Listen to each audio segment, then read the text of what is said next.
हमारा finally student दरबार का सेशन नंबर 8 आज यहाँ पे हमारा स्टार्ट होने जा रहा है। टोटल 7 सेशन हम कंप्लीट कर चुके हैं। डेली हम यहाँ पे आधा घंटा पूरी की पूरी फैमिली के साथ यहाँ पर हम कुछ ना कुछ रिवाइज करते हैं और होप्सो जो हमारे सेशन चल रहे हैं।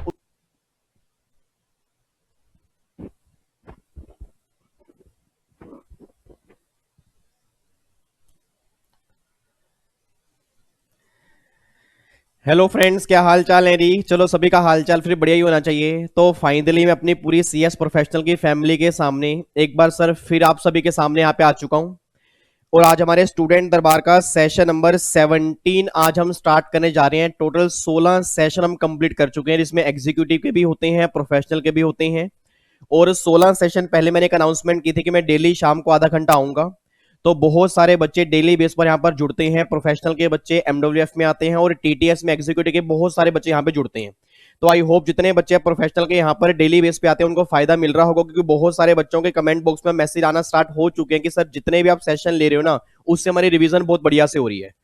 तो first of all thank you so much अगर आपने मेरे एफर्ट्स को अप्रिशिएट किया। और मैं पूरी कोशिश करूंगा कि आने वाले जब तक हमारे एग्जाम नहीं होंगे ना सर, डेली आधा घंटा प्रोफेशनल के लिए मैं अलग से यहाँ पे आता रहूंगा, एग्जीक्यूटिव के लिए मैं अलग से आऊंगा। ठीक है, इट मीन दोनों की तैयारी हम बराबर करके चलेंगे। तो आपके अगर छोटे भाई बहन एग्जीक्यूटिव के अंदर भी हैं, तो अगर उन्हें नहीं पता कि भैया रिवीजन उन्हें करनी है, तो प्लीज उन्हें बोल देना कि डेली शाम को आधा घंटा यहाँ पे हम सेशन करते हैं। उसके अंदर जितने भी आईसीएसआई ने एमसीक्यूज पूछे मैं वो करवा रहा हूं। और आपके सीएस प्रोफेशनल में जो इंटरनेशनल टैक्सेशन जो 15 से 20 नंबर का आता है ना, उसके हम रिवीजन कर रहे हैं। ठीक है, इधर सुना ध्यान से। आज के सेशन में ना हमारा इंटरनेशनल टैक्सेशन का पार्ट नंबर 4 आज हम यहाँ पे स्टार्ट करने जा रहे हैं। और आज हमारा ट्रांसफर प्राइसिंग का चैप्टर पूरा कंप्लीट हो जाएगा। होप सो आपने 3 सेशन जरूर देखे होंगे, उसका फायदा मिला होगा। और मुझे अच्छी बात यह लगी कि सब बच्चों ने, काफी सारे बच्चों ने ना इवन रिप्लाई भी किया कि जो लास्ट क्लास के अंदर मैंने आपको होमवर्क दिया था, और ऑलमोस्ट 95% बच्चों का आंसर सही भी है। 2-3 बच्चे हैं बस जिसका आंसर गलत है, बाकी सबका आंसर सही है। और जिस बच्चे का गलत था मेरे ख्याल से उसको भी पता लग गया उसका आंसर गलत था, तो उसका सही आंसर क्या होगा वो भी आज हम डिस्कस करेंगे। बाकी ट्रांसफर प्राइसिंग के जितने बैलेंस प्रोविजन होंगे वो भी आज हम डिस्कस करेंगे। इट मींस आज हमें टीपी का चैप्टर पूरा कंप्लीट करना है। आज टीपी के चैप्टर में ना कुछ अमेंडमेंट्स भी आई हैं, वो भी हमें आज कंप्लीट करनी है। तो विद जून 20 और दिसंबर 20 के लिए जितनी अमेंडमेंट्स एप्लीकेबल है वो सारा आज हम यहाँ पे रिवाइज कर लेंगे। ठीक है जी। और थैंक यू सो मच यार, लास्ट क्लास में आपने मेरा इतना साथ दिया। मेरे गले में थोड़ा इश्यूज था, आज थोड़ी प्रॉब्लम फिर भी सही है। मैं पूरी कोशिश करूंगा कि आपको एनर्जी लेवल वही दिखे जो आपको एनर्जी लेवल हमेशा दिखता है। और उम्मीद करूंगा कि सारी की सारी बातें आपको समझ में आएंगी। ठीक है जी, चलो तो सेशन स्टार्ट कर सकते हैं। पक्का पक्का एक बार फटाफट से कमेंट बॉक्स में लिख के बताओ। Yes sir, yes sir, yes sir, yes sir. बहुत कम बच्चे आते हैं प्रोफेशनल के सेशन के अंदर, पता नहीं अब मेरे को क्या चक्कर है कि या तो उनको सारा कुछ आता है या उनका अभी हुआ ही नहीं है या उन्होंने जून में एग्जाम नहीं देने, मुझे समझ नहीं आ रहा है। बट जितने बच्चे आते हैं कम से कम उनको तो फायदा हो रहा है ना। जितने बच्चे कम से कम यहाँ पे आते हैं जो बाद में देखते हैं उनको तो फायदा हो रहा है। पक्का पक्का यस सर। चलो जी, इधर देखना ध्यान से। अब अगर मैं ट्रांसफर प्राइसिंग की बात करता हूँ ना, एक बार चेक करते हैं जो हमने चैप्टर स्टार्ट किया था ट्रांसफर प्राइसिंग का, तो उसमें कौन कौन से सेक्शन अभी तक हम कंप्लीट कर चुके हैं, एक बार पहले वो देख लेते हैं। और फिर जो मेरे बैलेंस सेक्शन होंगे वो कौन कौन से होंगे उसको भी एक बार देखते हैं। ठीक है जी, इधर सुना ध्यान से। एक तो 90 to 1 हमारा हो चुका है, ये हम कर चुके हैं। 90 to 2 हम कर चुके हैं। 90 to 2A, 90 to 3, 90 to B1 ये भी हो चुका है, B2 भी हो चुका है।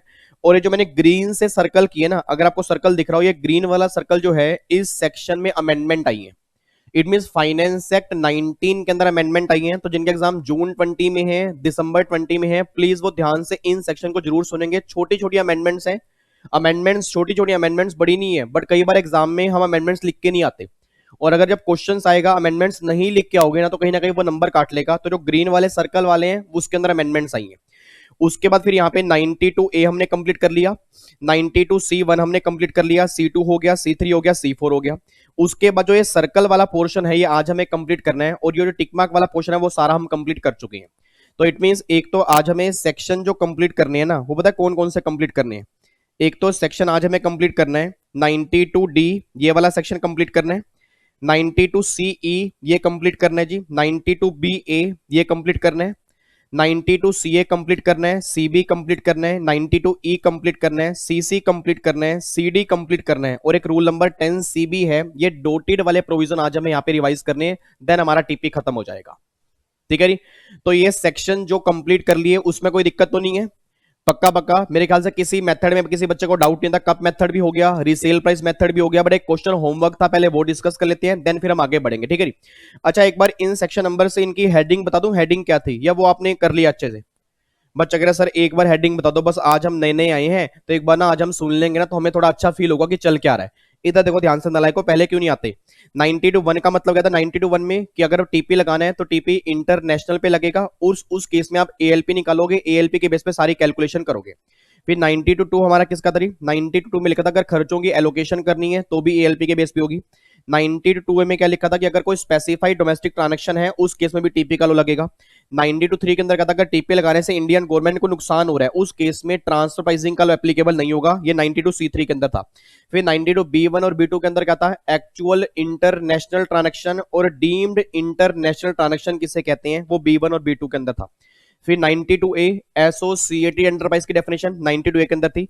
C1 के अंदर आपके एएलपी निकालने के मेथड थे, ठीक है जी। C2 के अंदर अगर मोर देन 1 एएलपी आ रही है, 5 तक है, अर्थमेटिकल मीन ले लोगे। C3 के अंदर क्या था कि इस केस में एएलपी डिपार्टमेंट निकालेगा। और 92C4 के अंदर क्या था कि अगर डिपार्टमेंट ने एएलपी निकाली, उस एएलपी को यूज करके जब वो इनकम निकालेगा तो इंक्रीज इनकम पर कोई डिडक्शंस और कोई एग्जम्पशंस आपको नहीं मिलेगी, ये C4 के अंदर था।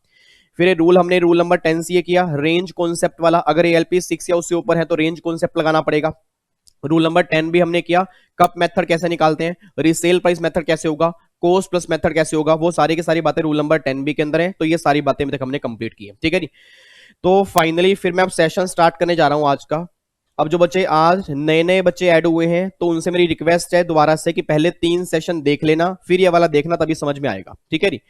चलो इधर सुना ध्यान से। अब अगर मैं 92D की बात करूं, सबसे पहले जो हमें 92D सेक्शन करना है ना, उससे पहले एक बार जो लास्ट क्लास में होमवर्क दिया था पहले वो कंप्लीट कर लेते हैं। लास्ट क्लास में मुझे ध्यान आ रहा है कि जो हमने रेंज कॉन्सेप्ट किया था ना, उस रेंज कॉन्सेप्ट में एक क्वेश्चन मैंने आपको दिया था, एक बार चेक करते हैं उस क्वेश्चन में था क्या। ये लो जी, मेरे ख्याल से ये वाला क्वेश्चन मैंने आपको होमवर्क दिया था जी। लो जी, मेरे ख्याल से ये वाला क्वेश्चन आपको होमवर्क दिया था, यही क्वेश्चन होमवर्क दिया था ना। अब अगर फटाफट इसका आंसर चेक करना जी। इसमें टोटल आपको 7 एएलपी मैंने दिए हैं, इसमें असेंडिंग ऑर्डर के अंदर पहले लगाना पड़ेगा आपको। मैंने कहा रेंज कॉन्सेप्ट के अंदर क्या होता है कि पहले आप डाटा जो लगाते हो वो असेंडिंग ऑर्डर में लगाते हो। अब असेंडिंग ऑर्डर में कितना आएगा, 125, 130, 132, 140, 150, 155, 165 और बस ये आपके 7 डेटा आ गए। अच्छा, अब यहाँ पे ये असेंडिंग ऑर्डर में लगाने के बाद आप एक रेंज निकालोगे 35% की और 65% की। अब अगर मैं 7 का 35% निकालूंगा तो कितना आएगा, 2.45। और अगर मैं 7 का 65 निकालूंगा तो कितना आएगा, 4.55। तो यहां पे अगर 2.45 है तो फ्रैक्शनल है, और अगर फ्रैक्शनल है तो अगला कौन सा बनेगा, 3। 3 के आगे नंबर क्या है, 132। तो रेंज मेरी स्टार्ट होगी 132 से। फिर यहाँ पे आ रहा है 4.55, ये भी फ्रैक्शनल है, इससे अगला क्या बनेगा, 5। इसके आगे क्या दिया हुआ है, 150। रेंज मेरी खत्म होगी 150 पे। अब सोच के बोला 132 से लेकर 150 है, क्या इसके बीच में मेरा एएलपी आ रहा है, इसके बीच में एएलपी आ ही नहीं रहा। अगर एएलपी मेरा इसके बीच में होता तो ट्रांजैक्शन वैल्यू ही मेरा एएलपी बन जाता ना। मतलब एएलपी का मतलब अगर ये ट्रांजैक्शन वैल्यू मेरी इसके बीच में आती, अब सोच के बोलना अगर ये ट्रांजैक्शन वैल्यू मेरी इसके बीच में आती तो इसी को हम एएलपी बोलते थे।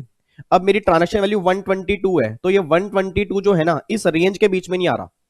और अगर ये 122 इस रेंज के बीच में नहीं है तो गवर्नमेंट ने क्या कहा था, उस केस में एएलपी निकालोगे मीडियन, और मीडियन क्या हो जाएगा, 50%। अब अगर मैं 7 का 50 निकालूंगा तो 3.50, ये भी क्या आ रहा है, फ्रैक्शनल आ रहा है। इससे अगला नंबर क्या बनेगा, 4 बनेगा। तो 4 के आगे क्या है, 140। तो आपकी एएलपी जो निकल के आएगी वो 140 निकल के आएगी। अब सोच के हम बोला 122 और ये 140, 18 रुपए जो होंगे वो हम इंडियन की इनकम में एड बैक कर देंगे। इस तरह से आपका काम होता है बस।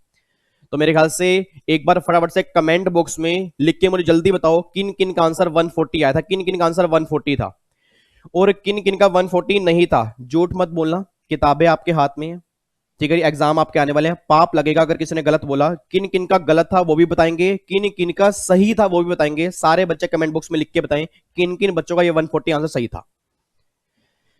चलो जी, बहुत सारे बच्चों का 140 आंसर था, तो इट मींस इस कॉन्सेप्ट में कोई दिक्कत तो नहीं है ना। तो अगर भैया जून 20 या दिसंबर 20 में अगर रूल नंबर 10 से रेंज वाला क्वेश्चन बनेगा तो आप गलती तो नहीं करोगे, 100% परफेक्ट आंसर आएगा। यस सर, अब हम कोई गलती नहीं करेंगे। चलो जी, अब फिर आगे बढ़ते हैं। तो इसको करने के बाद हम आगे बढ़ने जा रहे हैं। अब जो मैं सबसे पहला सेक्शन स्टार्ट करवाने जा रहा हूं ना, that is section number 92D। बिल्कुल छोटा सा है, एग्जाम में आने के चांसेस कम है, इंपॉर्टेंट नहीं है। बट अगर एग्जाम बिल्कुल ही आसान बनना हो, एग्जाम बिल्कुल ही आसान बनाने की कोशिश करे, तब 92 डी में से क्वेश्चन बन सकता है, वो भी 3 नंबर का। 5 नंबर का नहीं बनेगा, सिर्फ 3 नंबर का बनेगा। अब बच्चा ये बात कह रहा है सर सेक्शन नंबर 92 डी में लिखा क्या है? सेक्शन नंबर 92 डी पता किसका है? Maintenance of information and document. It means ये सेक्शन ये बात बोलता है कि अगर कोई पर्सन इंटरनेशनल ट्रांजेक्शन करेगा या डोमेस्टिक ट्रांजेक्शन करेगा, उसको बुक्स ऑफ अकाउंट्स मेंटेन करनी पड़ेंगी। अब अगर बुक्स ऑफ अकाउंट्स मेंटेन करनी पड़ेंगी तो कितनी वैल्यू के बाद मेंटेन करनी है, कितने सालों तक मेंटेन करनी है, कितने टाइम लिमिट में बुक्स ऑफ अकाउंट जमा करवानी पड़ेंगी, और अगर जमा नहीं करवाएंगे तो कितनी पेनल्टी लगेगी, ये सारी बातें हमें यहां पे देखनी है। अब सुनना ध्यान से, सेक्शन नंबर 92 डी ये बात कहता है कि अगर किसी पर्सन ने इंटरनेशनल ट्रांजेक्शन की है ना, तो उस केस में टीपी तो लगेगा स्टार्टिंग से। मैं दोबारा बोलूंगा एक लाइन को, अगर किसी पर्सन ने इंटरनेशनल ट्रांजेक्शन की है तो उस केस में टीपी तो लगेगा स्टार्टिंग से, बट जो बुक्स ऑफ अकाउंट्स मेंटेन करनी होंगी वो 1 करोड़ के बाद मेंटेन करनी है।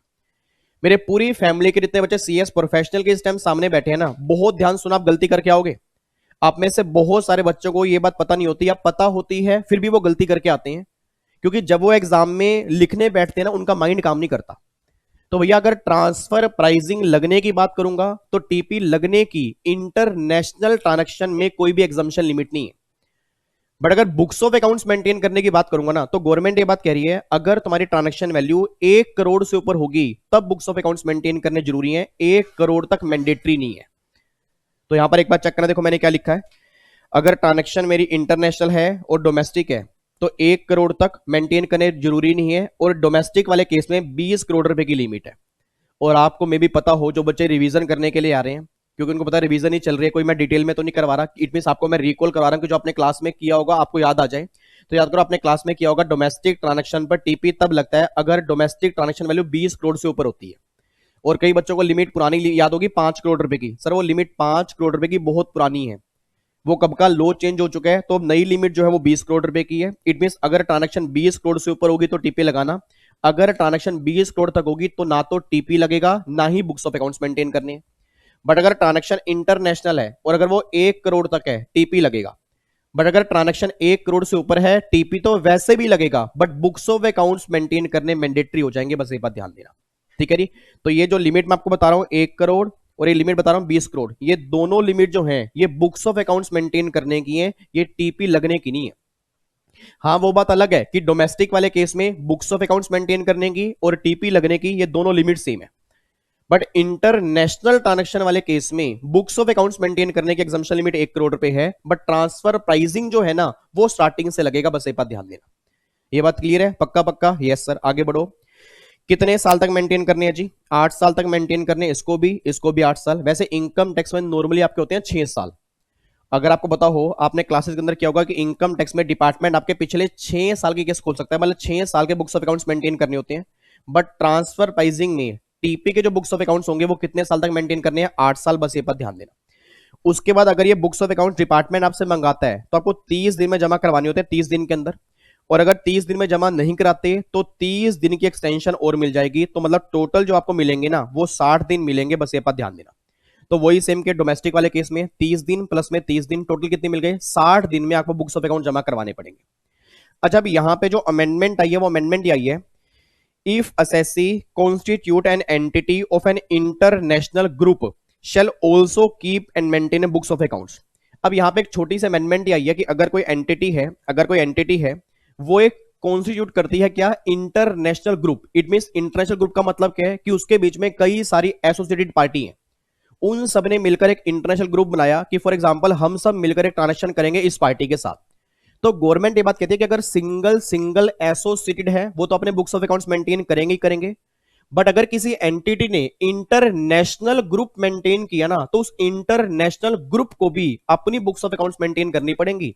और कमाल की बात देखो, जो एक और अमेंडमेंट आई है कि अगर इस इंटरनेशनल ग्रुप ने अपनी बुक्स ऑफ अकाउंट्स मेंटेन नहीं की होंगी ना तो 5 लाख रुपए की पेनल्टी इनके ऊपर लग जाएगी। ये अमेंडमेंट है लेटेस्ट फाइनेंस एक्ट 19 की।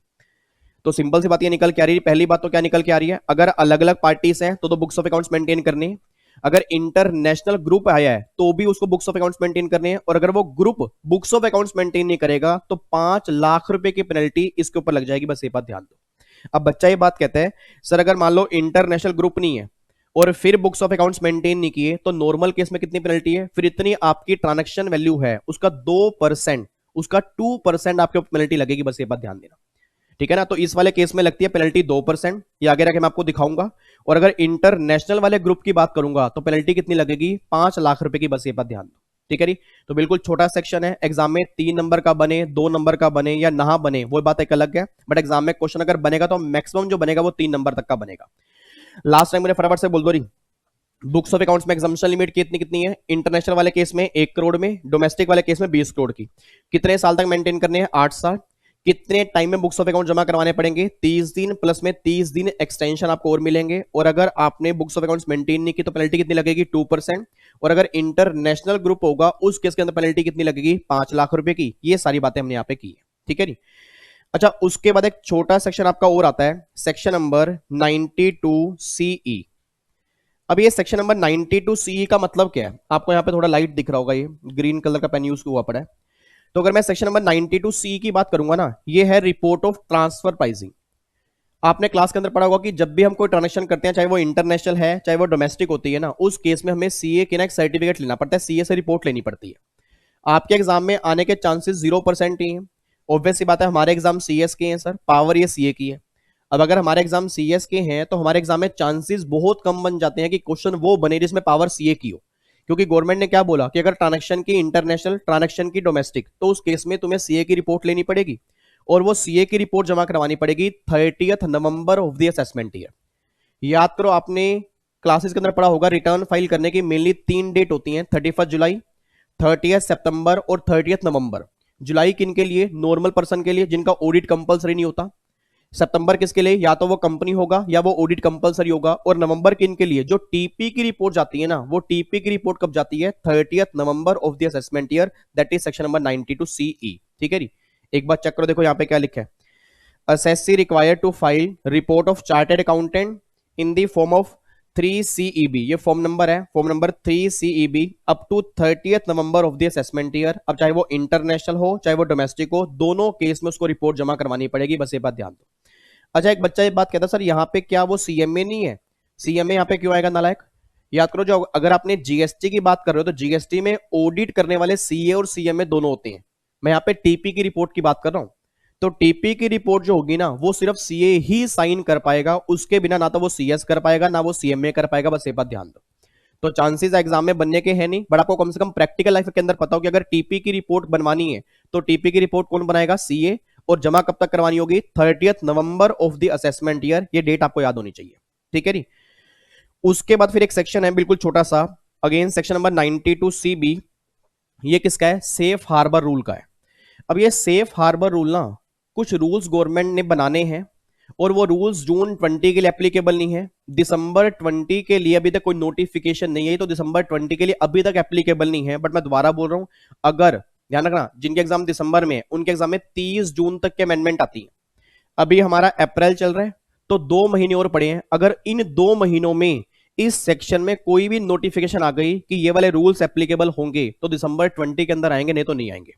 बट इतना बात क्लियर है कि जिनके एग्जाम जून 20 में है, सेफ हार्बर रूल उनके एग्जाम में एप्लीकेबल नहीं है।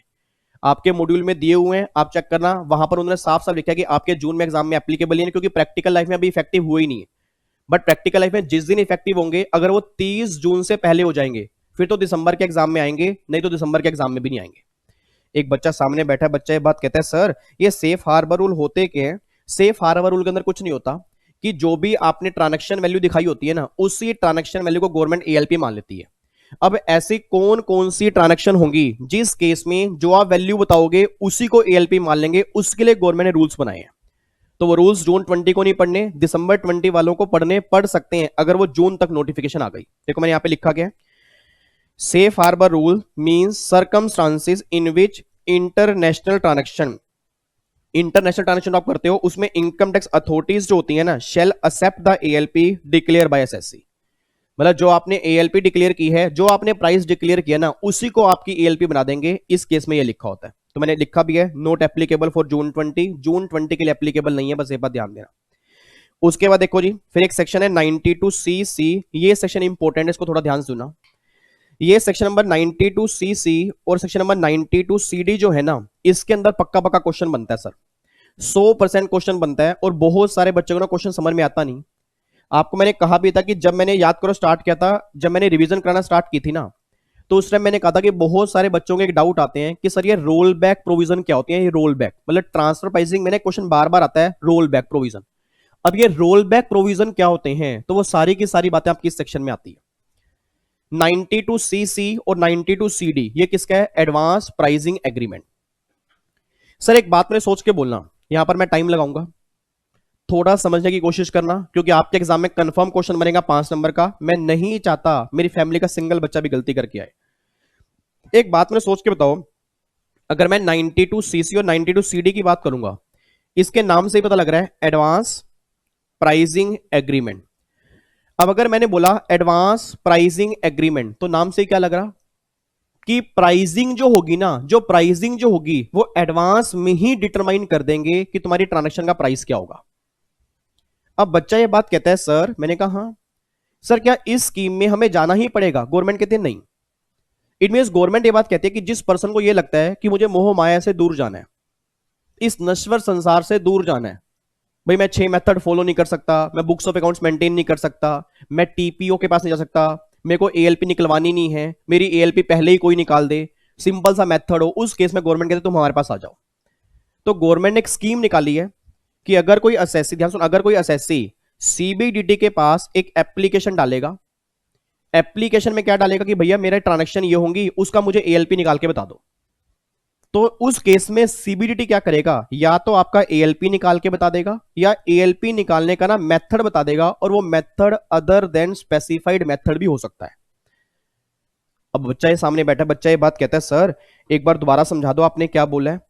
मैंने ये बोला, एक बात मैंने सोच के बताना, इधर देखो ध्यान से। मान लो मैं आपके सामने यहां पर बैठा हूं, अब मैं इंटरनेशनल ट्रांजैक्शन करता हूं, मान लो मैं इंटरनेशनल करता हूं। अब मुझे लग रहा है भाई मुझे ना एडवांस में एएलपी निकालनी है, या कोई एएलपी निकालने का मेथड मुझे बता दे, जिस मेथड के अकॉर्डिंग मैं एएलपी निकाल दूं, वो सारे मेथड स्पेसिफाइड वाले मैं फॉलो नहीं करना चाहता, या मुझे पता नहीं है वो कैसे फॉलो होंगे। तो गवर्नमेंट ने बोला ठीक है भाई ऐसा कर, तू सीबीडीटी के पास जा, उसके पास एक एप्लीकेशन डाल दे कि मुझे एडवांस प्राइसिंग एग्रीमेंट एंटर करना है। और ये जो एडवांस प्राइसिंग एग्रीमेंट एंटर होगा ना, पहली बात तो ये समझ ले, ये ओनली फॉर इंटरनेशनल ट्रांजैक्शन और only for 5 previous year. It means ये जो एंटर होगा सिर्फ इंटरनेशनल ट्रांजैक्शन के लिए एंटर होगा, डोमेस्टिक के लिए तो यहां पे नहीं आ सकता। और ये जो एंटर होगा अगले 5 साल के लिए होगा। इट मींस गवर्नमेंट ने क्या बोला कि 5 साल तक तुझे एडवांस प्राइसिंग एग्रीमेंट में रहना पड़ेगा।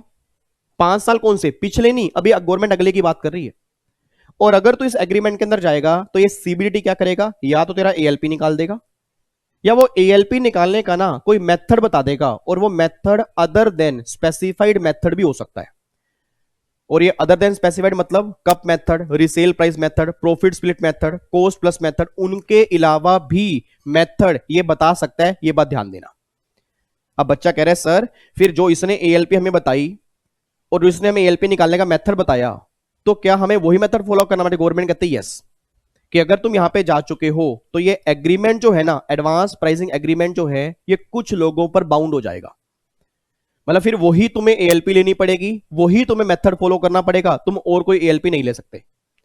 किन किन लोगों पर बाउंड हो जाएगा? देखो यहां पे क्या लिखा हुआ है, असेसी पर, असेसिंग ऑफिसर पर, और कमिश्नर ऑफ इनकम टैक्स पर। आईटीएटी ने मैंने लिखा सर, आईटीएटी के ऊपर बाइंडिंग नहीं होता, हाई कोर्ट सुप्रीम कोर्ट इसके ऊपर बाइंडिंग नहीं है। बट अगर इन तीनों अथॉरिटी के ऊपर बाइंडिंग है, इट मींस इसने जो बोला फिर वही एएलपी काम करेगी, वही मेथड काम करेगा, बस ये बात ध्यान देना। ठीक है, देखो मैंने यहां पे लिखा भी हुआ है कि ये जो सेक्शन है ये ओवररूल कर देता है सेक्शन 92C और 92CA को। और ये 92C किसका है? एएलपी निकालने के मेथड। और एक 92CA किसका है? Reference to transfer pricing officer. ये सेक्शन भी आज हम करेंगे, तो इतना ध्यान देना बस। अगर आप एक बार इस स्कीम के अंदर आ गए ना, तो आपके ऊपर नॉर्मल प्रोविजन जो टीपी के एप्लीकेबल होते हैं वो नॉर्मल प्रोविजन एप्लीकेबल नहीं होंगे। अब एक बच्चे के मन में, सामने बैठा बच्चे के मन में ना बार बार डाउट ये आ रहा है, बच्चा ये बात कहता है सर डाउट हमारे मन में ये आ रहा है कि ये जो एग्रीमेंट एंटर करते हैं, आपने बोला भाई 5 साल के लिए करते हैं, बट हमने क्लास के अंदर पढ़ा था ये तो पिछले सालों के लिए भी कर लेते हैं, जो आपने बोला ना, जो ये वर्ड आपने बोला कि पिछले सालों के लिए भी एग्रीमेंट एंटर कर सकते हैं, उसी को हम बोलते हैं roll back provision. Sir roll back का मतलब क्या होता है? पीछे जाना। इट मीन गवर्नमेंट ये बात करे कि अगले 5 साल तो है ही है, मतलब ये 5 साल तो है ही है, और अगर कोई पर्सन पिछले सालों के लिए भी इस एग्रीमेंट के अंदर आना चाहता है, वो आ सकता है, बट पिछले कितने ही साल नहीं, पिछले 4 साल। तो अगर कोई बच्चा क्लास में समझदार बैठा हुआ एक बार समझ गया होगा, एडवांस प्राइसिंग एग्रीमेंट टोटल मिला के मैं 9 साल के लिए ले सकता हूं, 9 साल से ऊपर के लिए नहीं ले सकता। और 9 साल कैसे? पिछले 4 साल, अगले 5 साल, दोनों को मिला के 9 साल के लिए एग्रीमेंट एंटर होगा, अदरवाइज नहीं होगा। अब आपके मन में बहुत सारे डाउट्स आ रहे होंगे कि सर क्या ये रोल बैक प्रोविजन मैं किसी साल के लिए भी ले सकता हूं, अलग अलग साल के ले सकता हूं, एक साथ मुझे लेना पड़ेगा? क्या अगले 5 साल, पिछले 4 साल एक साल होंगे? ये सारी की सारी बातें आपको दिखाता हूं मैं यहां पर, एक बार चेक करना। यहां पर इधर देखो ध्यान से। सबसे पहले देखो यहां पर क्या लिखा हुआ है जी, prior approval of central government CBDT में declare void ab initio if it find that the advance pricing agreement obtain by fraud और मिस इंटरप्रिटेशन ऑफ फैक्ट। ये तो सिंपल सी बात है। वे अगर सीबीडीटी को लगता है कि तुमने एडवांस प्राइसिंग एग्रीमेंट एंटर किया, तुमने miss representation of fact, it में हमें फैक्ट सही दिखाई नहीं है, और तुमने फ्रॉड से एंटर की है, तो इसको वॉइड एब इनिशियो ला देंगे, फिर तुम्हारे पर नॉर्मल प्रोविजन एप्लीकेबल होंगे। बात ध्यान देना, ये बिल्कुल बेसिक पॉइंट है। अब यहां पे चेक करना, देखो यहां पर क्या लिखा है, return is filed by the SSC but not as per APA, he shall file modified return within 3 month from the end of the month when APA enter. इसका मतलब क्या है कि अगर आप एपीए के अंदर एंटर हो जाते हो और उस पर्सन ने मान लो नॉर्मल रिटर्न फाइल किए, नॉर्मल कौन सी, सेक्शन 139 के अंदर, तो अगर आपने वहां रिटर्न फाइल किया तो गवर्नमेंट कहती है वहां जितनी मर्जी आपने रिटर्न फाइल की हो, बट अगर आप एक बार एपीए के अंदर एंटर हो चुके हो, तो जिस मंथ में आप एंटर हुए ना, उस मंथ के एंड से 3 महीने के अंदर अंदर आपको मॉडिफाइड रिटर्न फाइल करनी पड़ेगी एज पर एपीए। तो ये पॉइंट मोस्ट इंपॉर्टेंट है, क्योंकि नॉर्मली बच्चों को क्या लगता है कि रिटर्न फाइल करने का सेक्शन 139 है, तो यहां पर गवर्नमेंट कहना चाह रही है भैया तुमने 139 में रिटर्न फाइल कर दियो, कोई दिक्कत नहीं है, बट अगर तुम जिस मंथ में एंटर हुए उस मंथ के एंड से 3 महीने के अंदर तुम्हें मॉडिफाइड रिटर्न भी फाइल करनी पड़ेगी एज पर एपीए। बस ये पर ध्यान देना। अभी तक मैंने रोल बैक की बात नहीं की, अभी तक मैं नॉर्मल बात कर रहा हूं, एडवांस प्राइसिंग एग्रीमेंट जो चल रहा है उसके अंदर क्या क्या बातें होंगी। अब यहां पर देखना जी, अब यहां पे है रोल बैक प्रोविजन, इसको मैं मार्क भी कर देता हूं, दैट इज मोस्ट इंपॉर्टेंट, जो एग्जाम में कई बार क्वेश्चन आ चुका है, बच्चे को पता नहीं होता। रोल बैक का मतलब क्या है? फॉर एग्जाम्पल यहां पर मान लो मैंने एपी एंटर किया, तो गवर्नमेंट ने क्या बोला, एपी एंटर होगा ये वाले 5 साल, ये वाले 5 साल, और जो पिछले 4 साल होंगे ना, पिछले 4 साल होंगे, इसको हम बोलते हैं रोल बैक, इसको हम बोलते हैं रोल बैक। बट पिछले 4 साल के लिए आप इस एग्रीमेंट के अंदर सिर्फ तभी जा पाओगे अगर ये वाली ट्रांजेक्शन और ये वाली ट्रांजेक्शन दोनों सेम है। इट मींस कहना क्या चाह रहा हूं, फॉर एग्जांपल इंटरनेशनल ट्रांजेक्शन आपने एक यहां पे एंटर की एपीए के अंदर, तो अगर यही ट्रांजेक्शन पिछले 4 साल में होगी ना, तभी आप रोल बैक प्रोविजन के अंदर आ सकते हो, नहीं तो आप नहीं आ सकते। एक बच्चा कहता है सर जो ट्रांजेक्शन मान लो मैंने यहां पे की, जिसके लिए मैंने एपी एंटर किया, और पिछले 4 साल में कोई दूसरी ट्रांजेक्शन है, उसके लिए मैं एपी एंटर करना चाहता हूं, गवर्नमेंट कहती नहीं। गवर्नमेंट कहते रोल बैक उसके लिए नहीं है, रोल बैक सिर्फ उन्हीं ट्रांजेक्शन के लिए है जिसके लिए तुमने एपी एंटर किया है, और एपी कौन सा, अगले 5 साल वाला।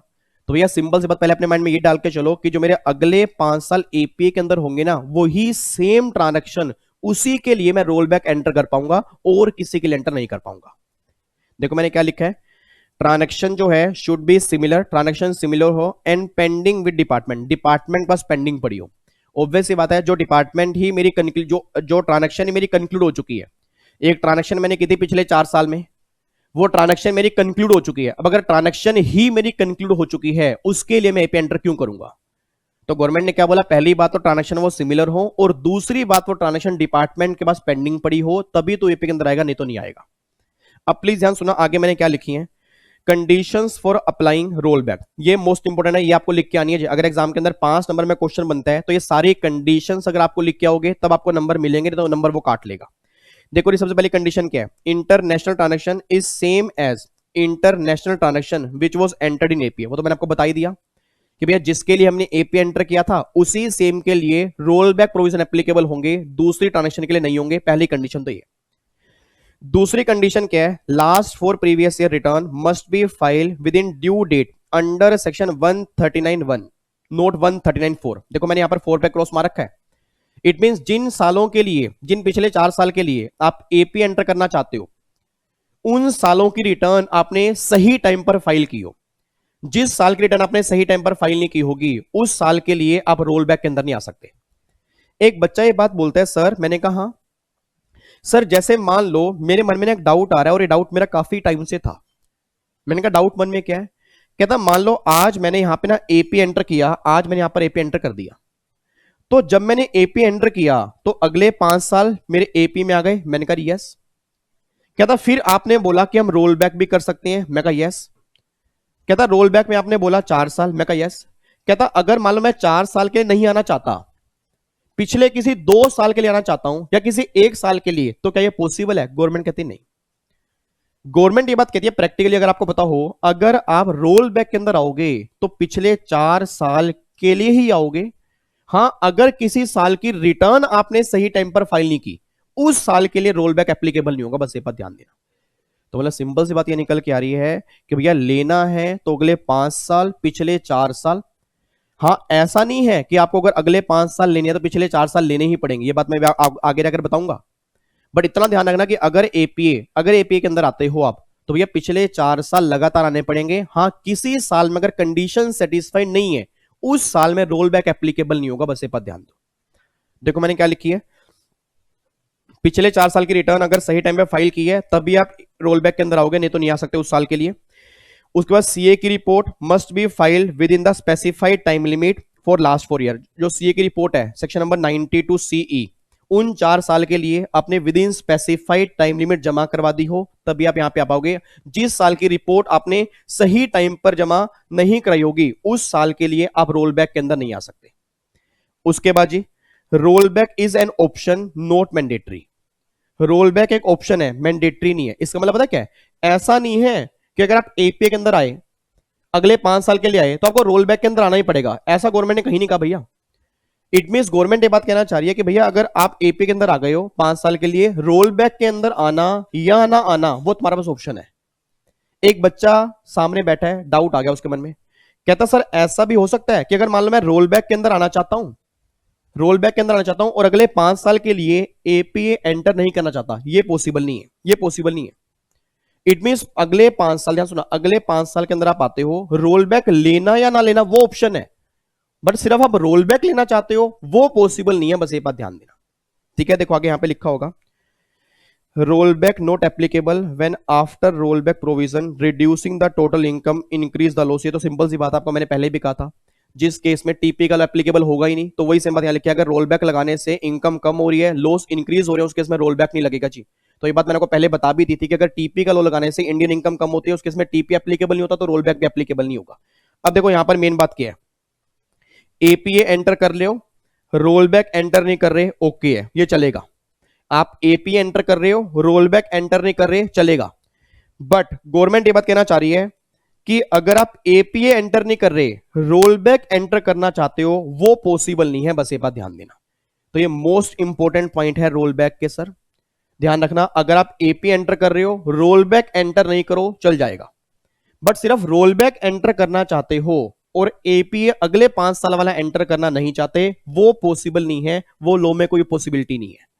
तो सिंपल सी बात ये निकल के आ रही है, अगले 5 साल के अंदर आना चाहते हो आ जाओ, पिछले 4 साल के अंदर तुम्हारी मर्जी है। और अगर अगले 5 साल में नहीं आना चाहते तो पिछले सिर्फ 4 साल के लिए आना चाहते हो, वो पॉसिबल नहीं है। ये बात लॉ में लिख दी गई है, ठीक है जी। तो ये सारी की सारी बातें ये रोल बैक के अंदर आती हैं जी।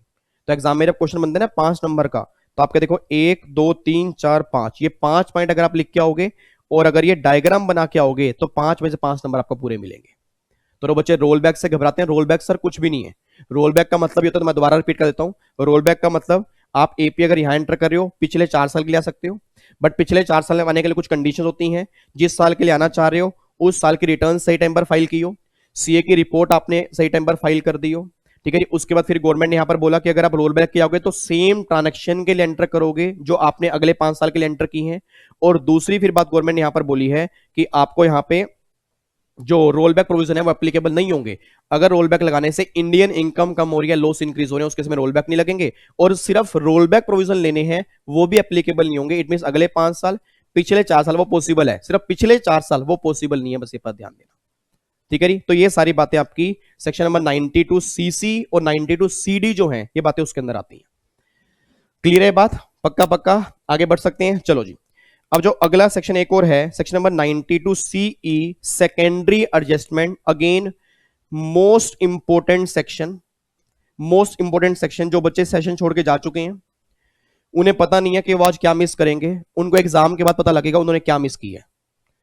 क्योंकि जो आज का सेशन मिस कर देगा ना, आप ये लगा लो सर, आप ये लगा लो उसके कम से कम टीपी के जून 20 में तो 5 नंबर तो पक्का गए। क्योंकि चाहे रेंज बेस वाला क्वेश्चन बने ना बने, बट 92 सीई और ये रोल बैक वाले क्वेश्चन इतने जरूरी हैं जो नॉर्मली हर बार बन जाते हैं। हाँ वो बात अलग है कि मैं इतने जोर से नहीं बोल पा रहा, मेरे गले के अंदर थोड़ा दर्द है, बट फिर भी मुझे ऐसा लग रहा है कि जो मैं बोल रहा हूं इतना आपको समझ में आ रहा होगा। ठीक है, तो सिंपल सी बात बस ये निकल के आ रही है कि जो प्रोविजन आज हम करने जा रहे हैं और जो ये सेक्शन 92 सीई है, सेकेंडरी एडजस्टमेंट वाला, that is again most important section for June 20 and December 20। अब बच्चा ये बात कह रहा है यार ये सेकेंडरी एडजस्टमेंट ये तो हमने क्लास में किया ही नहीं था, ये सेकेंडरी एडजस्टमेंट क्या होती हैं? याद करो नालायको, हमने क्लास में किया था। याद करो मैंने आपको सेकेंडरी, मैंने कहा था एडजस्टमेंट आपकी दो तरह की होती हैं। एक तो एडजस्टमेंट होती है प्राइमरी और एक होती है सेकेंडरी। सर प्राइमरी का मतलब क्या होता है? जो अभी तक हमने टीपी का लो किया ना, जो अभी तक हमने टीपी का लो किया उसमें जो भी हमने एडिशन किए वो सारी की सारी प्राइमरी है। सर क्या आप हमें एग्जांपल दे सकते हो? बिल्कुल दे सकता हूं। एक बात ने सोच के बताना, फॉर एग्जांपल मान लो ये इंडिया है और ये मान लो यूएसए है। अब अगर इंडिया ने यूएसए को ना एक्सपोर्ट किया, इंडिया ने यूएसए को एक्सपोर्ट किया और एक्सपोर्ट कितने का किया? एक्सपोर्ट किया फॉर एग्जांपल मान लो 2 करोड़ रुपए का, एक्सपोर्ट किया 2 करोड़ रुपए का, और इस ट्रांजैक्शन की आर्म लेंथ प्राइस जो है वो 8 करोड़ रुपए है।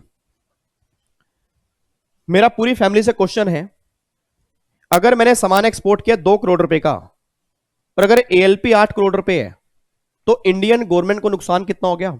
6 करोड़ रुपए का नुकसान हो गया। तो अभी तक मैंने क्या कहा था कि ये 6 करोड़ रुपए हम इंडियन की इनकम में एड बैक कर देंगे।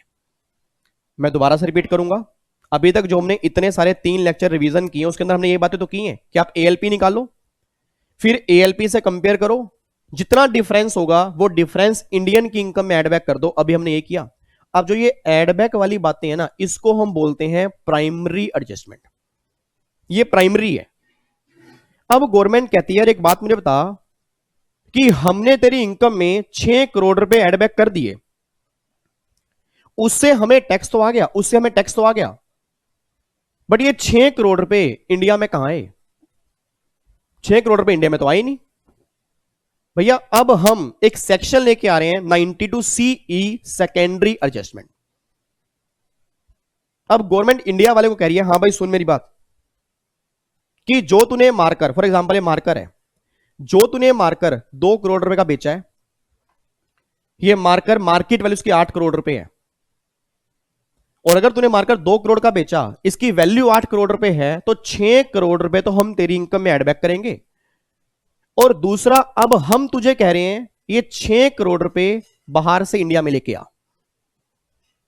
अब ये इंडियन कह रहे हैं सर क्या हो गया आपको कि 6 करोड़ रुपए पर आपको टैक्स तो मिल गया, आपको दिक्कत क्या है? गवर्नमेंट ने बोला हमें टैक्स नहीं चाहिए भैया, जो 6 करोड़ रुपए का फॉरेन रिजर्व हमारा लॉस हो गया वो कहां जाएगा?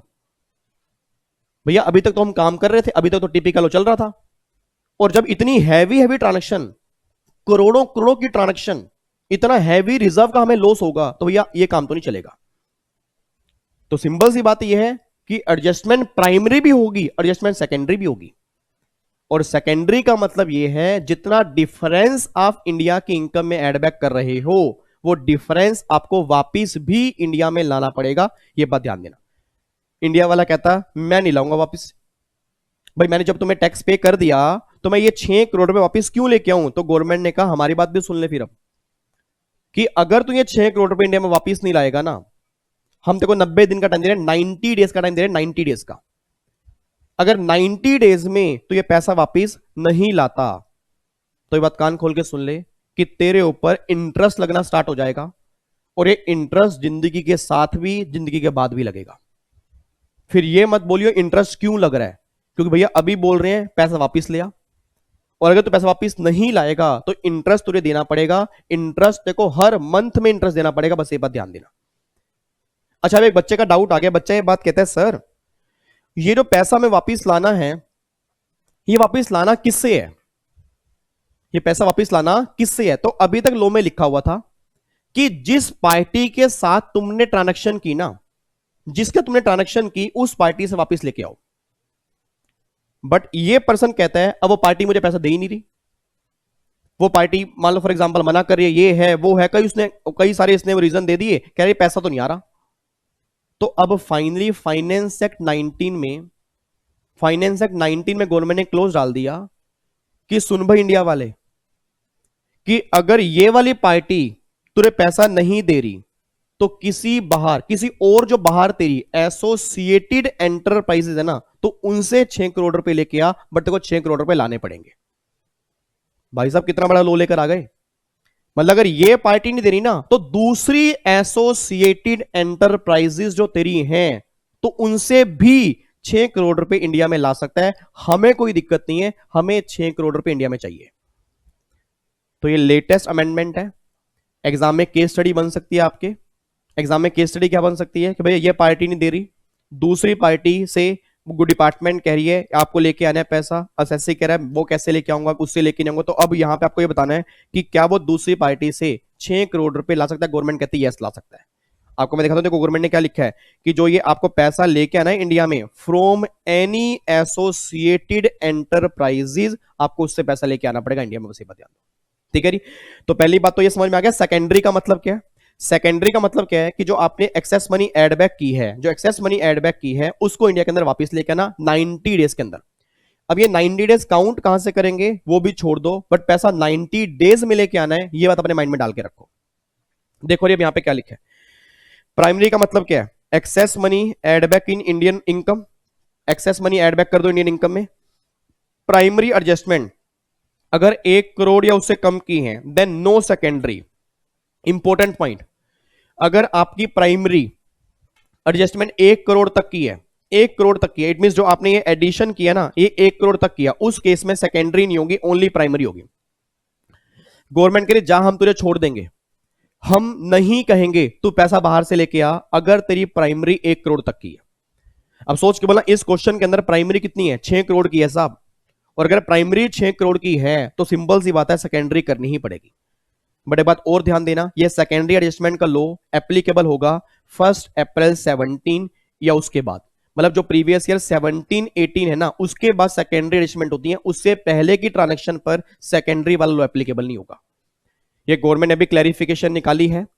ठीक है, ये अभी लेटेस्ट क्लैरिफिकेशन निकाली है कि जो 17-18 प्रीवियस ईयर होंगे उस साल के ओनवर्स जितने भी साल होंगे सेकेंडरी का लॉ वहां लगेगा। 17-18 से पहले मतलब 16-17 या 15-16 उसकी ट्रांजैक्शन पर हम सेकेंडरी एडजस्टमेंट को एप्लीकेबल नहीं करेंगे, चाहे प्राइमरी कितनी भी हो। तो फटाफट से बोल देना सेकेंडरी एडजस्टमेंट कब होगी जी? सेकेंडरी एडजस्टमेंट कब होगी? पहली बात, पहली कंडीशन प्राइमरी 1 करोड़ से ऊपर की हो, और सेकंड बात यह है ट्रांजैक्शन 1 अप्रैल 2017 या उसके बाद की हो। मैं दोबारा बोलूंगा, सेकेंडरी एडजस्टमेंट गवर्नमेंट कब करवाएगी? अगर प्राइमरी एडजस्टमेंट 1 करोड़ से ऊपर की है और ट्रांजैक्शन 1 अप्रैल 2017 या उसके बाद की है, उसके बाद ही सेकेंडरी होगी, उससे पहले सेकेंडरी नहीं होगी। ठीक है जी। अब देखो यहां पे क्या लिखा है, रीजन फॉर प्राइमरी एडजस्टमेंट। अब ये प्राइमरी एडजस्टमेंट जो आप करते हो, एक्सेस मनी एडबैक करते हो, वो एक्सेस मनी आपने एडबैक कैसे की हो? सीओ मोटो, मतलब खुद आपने एएलपी निकाली, एडबैक कर दी। Due to advance pricing agreement, advance pricing agreement जो है उसके अकॉर्डिंग आपको एडबैक करना पड़ गया। सेफ हार्बर रूल जो भी हमारे एग्जाम में एप्लीकेबल नहीं है उसके अकॉर्डिंग एडबैक करना पड़ गया। Due to DTAA, double taxation avoidance agreement, जो हमारा अगला सेशन है वो इसके ऊपर ही है, तो DTAA में उसके अकॉर्डिंग एडबैक करना पड़ गया। या एओ का ऑर्डर आ गया या किसी कोर्ट का ऑर्डर आ गया कि आपको ये एडबैक करना पड़ेगा, उसके अकॉर्डिंग एडबैक करना पड़ गया। तो भैया अब गवर्नमेंट कहती है कि अगर तुमने इसके अकॉर्डिंग एडबैक किया ना, तो अब तुम्हें 90 दिन के अंदर पैसा वापस लाना पड़ेगा। अब ये 90 डेज काउंट कहां से होंगे? 90 days from the date of filing of return और 90 days from the end of the month when APA enter. तो सिंपल सी बात है, जिस दिन रिटर्न फाइल करोगे, जब रिटर्न फाइल करोगे वहां से 90 दिन के अंदर अंदर, और एपीए वाले केस में जिस मंथ में एपीए एंटर करोगे उस मंथ के एंड से 90 दिन के अंदर आपको पैसा वापस लाना पड़ेगा। और अगर ऑर्डर एओ का है या कोर्ट का है, तो जब वो ऑर्डर पास होगा उसके 90 दिन के अंदर। मैं दोबारा बोलूंगा, मैंने 3 चीजें बोली हैं। 90 दिन मैंने बोले हैं रिटर्न फाइलिंग से, 90 दिन मैंने बोले हैं जिस मंथ में एपीए एंटर करोगे उस मंथ के एंड से, और 90 दिन मैंने बोले एओ का जब ऑर्डर आएगा उसके अकॉर्डिंग। ठीक है जी, तो सिंपल सी बात है, जो एपीए वाला केस है उस केस में तो ये वाला प्रोविजन एप्लीकेबल होगा और बाकी सब केस में रिटर्न की रेट होगी। बट जहां पर एओ का ऑर्डर आएगा या कोर्ट का ऑर्डर आएगा उस केस में गवर्नमेंट ये बात कहना चाह रही है 90 डेज जब ऑर्डर आएगा उस ऑर्डर के वहां से आपको 90 दिन काउंट करने हैं। एक बच्चा बोल पड़ा, कहता है सर अगर ये 90 दिन के अंदर पैसा वापस ले आया तो अच्छी बात है, अगर 90 दिन के अंदर पैसा वापस ले आया फिर तो अच्छी बात है ना, फिर तो सिर्फ प्राइमरी करनी है, सेकेंडरी नहीं करनी। बट अगर 90 दिन के अंदर पैसा वापस नहीं लेके आया फिर करनी पड़ेगी सेकेंडरी, और सेकेंडरी का मतलब क्या होगा, इंटरेस्ट लगना स्टार्ट हो जाएगा जी। देखो जी यहां पे, if money not repatriated to India within 90 days, अगर 90 डेज में पैसा वापस नहीं आया तो क्या होगा। सबसे पहला case, where international transaction is determine in Indian rupees, अगर वो ट्रांजैक्शन इंडियन रुपीज में डिनोमिनेटेड है, when international transaction is denominated in INR, it means अगर वो ट्रांजैक्शन डिनोमिनेटेड है इंडियन रुपीज में तो उस केस में जो इंटरेस्ट एप्लीकेबल होगा ना, तो गवर्नमेंट ने बोला 1 year marginal cost of fund lending rate MCLR of state bank of India of 1 April of previous year plus में 3.25। ऑब्वियस सी बात है, मतलब गवर्नमेंट ने क्या बोला कि जो स्टेट बैंक ऑफ इंडिया का उस साल 1 अप्रैल का रेट होगा वो उसमें 3.25 ऐड कर देना, जो टोटल इंटरेस्ट आएगा ना उसके अकॉर्डिंग इंटरेस्ट लगेगा। हाँ, अगर ट्रांजैक्शन तुम्हारी डिनोमिनेटेड है फॉरेन करेंसी में उस केस में क्या होगा, अगर ट्रांजैक्शन है फॉरेन करेंसी में उस केस में क्या होगा, तो भैया जो आपका फिर at the 6 month London interbank offered rate जिसको हम बोलते हैं लाइबोर, जो लाइबोर का रेट होता है 30 सितंबर का, उसमें 3% ऐड कर दो। तो आईएनआर वाली में स्टोर के बोलना जी, आईएनआर वाले केस में क्या करना है, एसबीआई में 3.25 ऐड करना है और फॉरेन करेंसी वाली में लाइबोर का जो रेट होगा उसमें 3% ऐड करोगे, उसके अकॉर्डिंग जो इंटरेस्ट आएगा वो निकाल दोगे। ठीक है, इसका प्रैक्टिकल क्वेश्चन ना मैं आपको दिखा दूंगा, बुक में दिया हुआ है, उसको मैं यहां से फोटो क्लिक करवा दूंगा, आप आराम से घर बैठ के कर लेना ताकि एग्जाम में कोई दिक्कत नहीं आएगी। ठीक है, बस इतना समझ लो कि अगर 90 दिन के अंदर पैसा वापस नहीं आएगा उस केस में आपको इंटरेस्ट देना पड़ेगा, बस ये पर ध्यान दो। ये बात क्लियर है। अच्छा अब सुनना, अब जो लेटेस्ट अमेंडमेंट है वो करवाने जा रहा हूं और मुझे उम्मीद है कि आपके जून के एग्जाम के अंदर बनेगी। अब प्रॉब्लम क्या है, 90 दिन के अंदर पैसा वापस नहीं आया, इंटरेस्ट लगता जा रहा है, लगता जा रहा है, लगता जा रहा है, लगता जा रहा है, लगता जा रहा है, इंटरेस्ट लगता जा रहा है। ये कहना नहीं पैसा नहीं आएगा जी, ये कैसा पैसा, ये कहता है पैसा नहीं आएगा। तो गवर्नमेंट ने ना अब एक सेक्शन नंबर 92 सीई का क्लोज नंबर 2A निकाल दिया कि अगर तुझे लगता है कि पैसा तू ला नहीं सकता, अगर तुझे लग रहा है कि ये 6 करोड़ रुपए तू ला नहीं सकता और तू इंटरेस्ट भी नहीं देना चाहता, तो भैया फिर जितनी तेरी एक्सेस मनी है ना 6 करोड़ रुपए, जो क्वेश्चन हमारा था, उसके ऊपर 18% तू हमें टैक्स पे कर दे, प्लस में 12% सरचार्ज हर केस में, प्लस में 4% सेस। तो इफेक्टिव रेट जो बनेगा ना मेरे ख्याल से अप्रोक्सीमेट बनेगा 18 प्लस में 12% प्लस में 4%, तो 20.9664% का इतना तुझे टैक्स देना पड़ेगा उस एक्सेस पोर्शन पर। अब वो तेरी मर्जी है, अब वो तेरी मर्जी है, या तो तू पैसा वापस ले आ और इंटरेस्ट देता रहे जब तक नहीं लाएगा, और अगर तू इंटरेस्ट देना नहीं चाहता, तेरे को लगता है कि पैसा नहीं आएगा, तो भैया फिर तेरे को यहां पे इंडिया में टैक्स देना पड़ेगा 18% प्लस में 12% प्लस में 4। अगर तू हमें टैक्स पे कर देगा तो हम उस दिन के बाद से इंटरेस्ट लगाना तेरे ऊपर बंद कर देंगे, बस ये बात ध्यान दो। That is the amendment under chapter transfer pricing law. Most important point है कि जो लोग पैसा अब नहीं ला पा रहे उनको एक ऑप्शन दे दिया गया है कि भैया अगर तुम चाहते हो इंटरेस्ट से माफी मिल जाए तो तुम्हें यहां पे टैक्स देना पड़ेगा इंडिया में 18% प्लस में 12% प्लस में 4%। अगर तुम ये टैक्स पे कर दोगे तो हम तुम्हें माफ कर देंगे, नहीं तो तुम्हारे ऊपर इंटरेस्ट लगता रहेगा, बस ये बात ध्यान देना। ये बात क्लियर है, पक्का पक्का। तो ये लेटेस्ट लॉ है, आपके एग्जाम में पूरी पूरी उम्मीद है क्वेश्चन यहां से बन सकता है। ठीक है जी, तो ये आपका 92 सीई है। उसके बाद एक सेक्शन है last 92 CA reference to TPO, मैंने लिख रखा है रेफर बुक। आपको मैं एक बार बुक दिखा रहा हूं, इसके अंदर पहले है क्या वो सुन लो, पहले सुन लो फिर मैं बुक दिखा दूंगा आपको। इस सेक्शन के अंदर लिखा हुआ है कि वैसे तो एएलपी निकालनी होती है, किसको निकालनी होती है, सबसे पहले हम निकालते हैं, हम एएलपी निकालते हैं। अगर हमारी एएलपी गलत हो जाती है उस केस में फिर कौन निकालता है, डिपार्टमेंट एओ निकालता है। अब गवर्नमेंट ये बात कहती है कि अगर एओ को लगता है कि कुछ केसेस की एएलपी वो खुद नहीं निकाल सकता, भाई केसेस मुश्किल हैं, टेक्निकल हैं, कॉम्प्लिकेटेड हैं, तो उसकी एएलपी वो नहीं निकाल पा रहा, तो वो ये सारे केसेस रेफर कर देगा ट्रांसफर प्राइसिंग ऑफिसर को। ये बात आपने क्लास के अंदर पढ़ी होगी। और जब वो केस रेफर करेगा टीपीओ को, तो फिर टीपीओ क्या बोलेगा, असेसी को नोटिस देगा, असेसी को बोलेगा हाँ भाई तेरी बुक्स ऑफ अकाउंट जो है इससे रिलेटेड हमारे पास ले आ, क्योंकि केस हमारे पास आ चुका है। फिर असेसी अपनी बुक्स ऑफ अकाउंट जमा करवा देगा टीपीओ को, टीपीओ उसके बेस पे एएलपी निकाल देगा। याद करो मैंने क्लास के अंदर भी कहा था कि टीपीओ का काम एएलपी निकालना है, इनकम कैलकुलेट करना नहीं है। टीपीओ ने एएलपी निकाल दी। अब एएलपी निकालने के बाद वो एओ को रेफर कर देगा, ये ले भाई एओ, तूने मुझे केस रेफर किया था, उसकी एएलपी ये है। अब एओ क्या करेगा, उस एएलपी को यूज करके इनकम निकाल देगा। एओ ने क्या किया, इनकम निकाल दी। फिर बाद में पता लगा टीपीओ को कि यार मैंने तो एएलपी गलत निकाल दी, ये पॉइंट तो मेरा मिस हो गया, तो मैं क्या करूं। तो 92 सीए में यह भी लिखा हुआ है कि अगर टीपीओ को लगता है उसका ऑर्डर गलत है तो वो ऑर्डर को रेक्टिफाई कर सकता है 4 साल के अंदर, 4 साल में रेक्टिफाई कर सकता है। और फिर जो रेक्टिफाइड एएलपी होगी फिर वो दोबारा एओ को देगा और फिर एओ उस रेक्टिफाइड एएलपी से इनकम निकालेगा। ये सारी बातें 92 सीए में आपने पढ़ी होंगी। एक बार दोबारा से बोलना चाहता हूं, एक बार दोबारा से, बस सेशन सिर्फ 10 मिनट और रुक जाओ, सिर्फ 5-7 मिनट और रुक जाओ, सेशन लंबा हो गया थोड़ा सा आज, बट रिवीजन मुझे पूरी कंप्लीट करानी है, चाहे कोई बात नहीं, टाइम थोड़ा सा लग गया कोई दिक्कत नहीं है, ठीक है नी। एक बार दोबारा बोल रहा हूं, मैंने क्या बोला, एएलपी निकालेंगे पहले हम, अगर हमसे नहीं होगी तो एओ निकालेगा, एओ को लगता है मेरे बस का भी नहीं है तो टीपीओ को रेफर करेगा, टीपीओ एएलपी निकाल देगा। टीपीओ एएलपी कैसे निकालेगा, पहले असेसी को नोटिस देगा, उसे बुक्स ऑफ अकाउंट्स मंगाएगा, उसके बेस पे एएलपी निकालेगा। जो एएलपी टीपीओ निकालेगा फिर वो एओ को देगा, एओ यूज करके इनकम निकाल देगा। अगर बाद में पता लगा वो एएलपी में कोई मिस्टेक है तो टीपीओ उसको रेक्टिफाई कर देगा 4 साल के अंदर। फिर रेक्टिफाइड एएलपी दोबारा वो एओ को दी जाएगी और फिर एओ दोबारा रेक्टिफाइड एएलपी से इनकम निकालेगा और असेसी से रिकवरी करेगा। ये सारी बातें सेक्शन के अंदर आती है, ठीक है जी।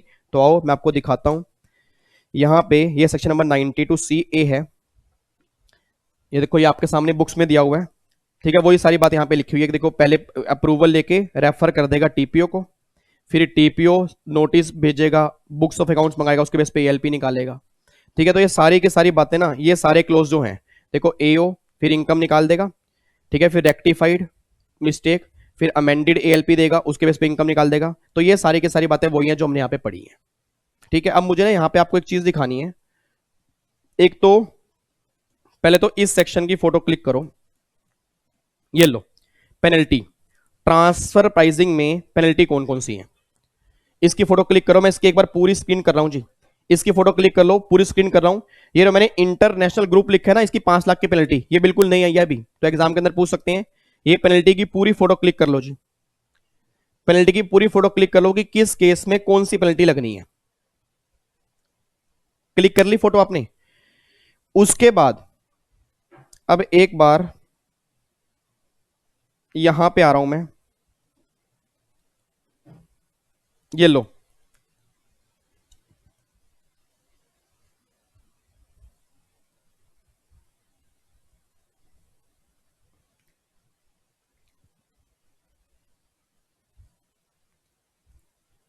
ये लो जी, ये क्वेश्चन की फोटो क्लिक करो, क्वेश्चन की फोटो क्लिक कर लो जी। ये वही वाला क्वेश्चन है जो मैं कह रहा हूं 90 डेज के अंदर पैसा वापस लाना है ना, ये वाला क्वेश्चन है। ये फोटो क्लिक करो, उसके बाद ले लो जी, ये 90 डेज काउंट कहां से करने हैं, ये सारा पॉइंट मैंने दिया हुआ है। इसमें कोई भी डाउट होगा कमेंट बॉक्स में डाल देना, नेक्स्ट सेशन के अंदर डीटीडब्ल्यू का जो हमारा होगा उससे पहले हम डिस्कस कर लेंगे। ये लो जी,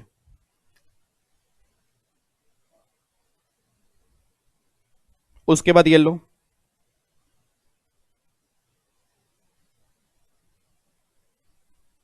यहां तक होगी फोटो क्लिक, ये लो जी,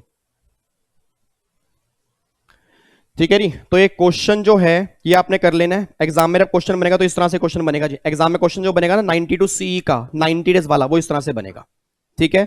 तो होपफुली अब हमारा सारा चैप्टर रिवाइज हो चुका है सर, जितने भी आपके प्रोविजन थे वो टीपी के मैंने अपना बेस्ट पूरा दिया है। अप्रोक्सीमेट आप ये लगा लो 40 मतलब 50+ मिनट के हमारे सेशन होते हैं, तो मतलब टोटल मतलब मैं ये बात मान के चलूं कि 2.5-3 घंटे हमने लगाए हैं टीपी के ऊपर, मेरे ख्याल से सफिशिएंट है सर। क्लासेस में रेगुलर बैच में ज्यादा टाइम लगता है, बट रिवीजन में इतना टाइम अगर लग गया है, अगर आपने सही से पहले पढ़ा हुआ है ना, तो मेरे को रिवीजन आपकी हो चुकी होगी। फिर भी कोई डाउट आ रहा है वीडियो पीछे करके दोबारा सुन लेना, फिर भी कोई डाउट है दोबारा सुन लेना, दोस्तों से पूछना, अगर उनको भी डाउट है फिर कमेंट बॉक्स में डाल देना, ताकि अगले सेशन में आने से पहले सारे डाउट्स खत्म हो जाए। ठीक है जी। तो बाकी फिर अब जो नेक्स्ट सेशन होगा वो हमारा होगा डबल टैक्सेशन अवॉइडेंस एग्रीमेंट का। वो तुम्हारा एक दिन का ही होगा, मतलब एक सेशन का ही होगा, उसी में स्टार्ट होगा, उसी में प्रोविजन खत्म हो जाएंगे। एक आधा क्वेश्चन प्रैक्टिस भी करवा दूंगा DTAA का, क्योंकि कुछ बच्चों को लगता है कि सर वो क्वेश्चन प्रैक्टिस करवा देना, क्योंकि एग्जाम में क्वेश्चन बनता है ना सेक्शन 91 वाला, तो कई बार वो सोल्व नहीं होता। तो प्रैक्टिस में एक क्वेश्चन करवा दूंगा जी, बाकी रिवीजन करवा दूंगा। और देन फिर हम करेंगे गार वाला और सार वाला। उसके बाद फिर हमारा इंटरनेशनल टैक्स पूरा रिवाइज हो जाएगा। और देन फिर हम स्टार्ट करेंगे जो GST के प्रैक्टिकल क्वेश्चन है। जो कई बच्चे के क्वेश्चन थे सर वो ITC में रूल आते हैं, उसके क्वेश्चन समझ में नहीं आते, सर आप टेंशन मत लो, सारी रिवीजन हो जाएगी अच्छे से। अच्छे से बस आपने बस कुछ नहीं करना, डेली आके यहाँ पे बैठना है, बातों को सुनना और कुछ नहीं करना आपने। ठीक है, चलो तो फिर बाकी मुलाकात करूंगा मैं नेक्स्ट सेशन के अंदर, सेम टाइम सेम जगह। ओके जी, bye bye, ta-ta, thank you so much. जय हिंद, God bless you, love you, take care, खुश रहो, मुस्कुराते रहो, अपना ध्यान रखो, अपनी फैमिली का ध्यान रखो, और अच्छे अच्छे कर्म करो। और वीडियो को लाइक करके जाना नालायक को। बाकी डिसलाइक वालों ने तो अपना कर्म कर लिया है, लाइक वाले भी अपना कर्म करके जाएंगे। अगर अच्छी लगे तो प्लीज लाइक करना, क्योंकि आपके लाइक्स ही मेरा मोटिवेशन बन जाते हैं। ठीक है, थैंक यू सो मच यार, God bless you, love you, take care.